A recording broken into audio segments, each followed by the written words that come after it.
on the 10th of May, in the morning, even as we were getting into a huddle to wargame the events of the previous night, a routine exercise, I received a message on hotline from my counterpart in Pakistan seeking my willingness to communicate. Since our initial aim was to strike at terror camps, and all our actions in the subsequent days were in response to the intrusions and violations by the Pakistan Air Force and its army, it was decided that I would indeed speak with my counterpart.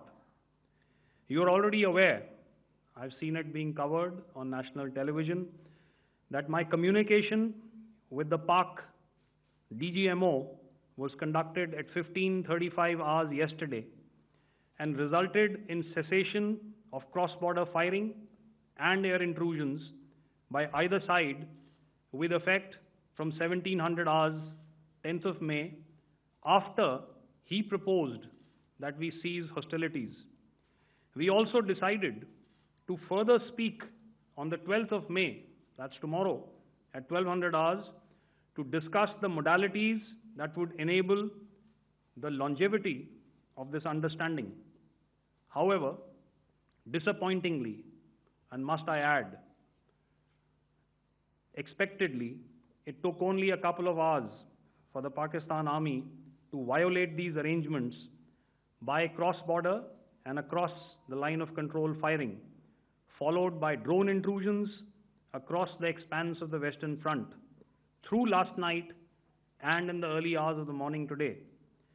These violations were responded to robustly and dealt with as they must be.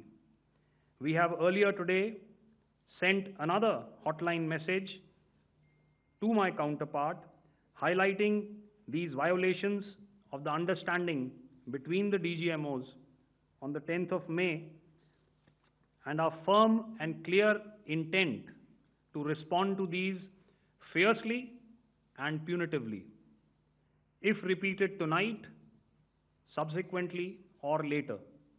In this regard, I must inform all of you that the Chief of Army Staff has earlier today conducted a security review and has granted full authority to our Army commanders for counter-actions in the kinetic domain in case of any violation by Pakistan.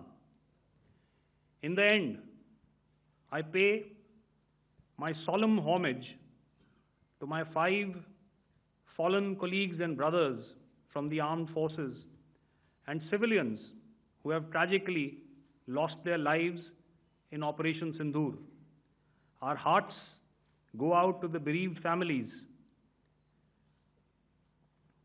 and we express our solidarity to them in this lifetime and beyond,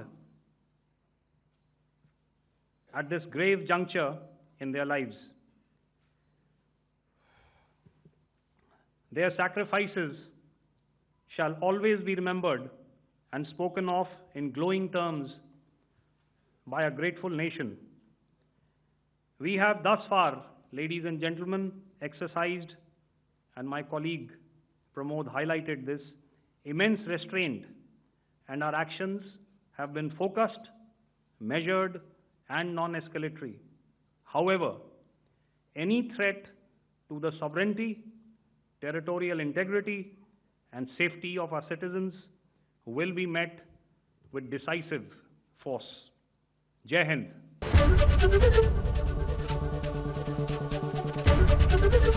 ABP Ganga, खबर आपकी, जुबान आपकी।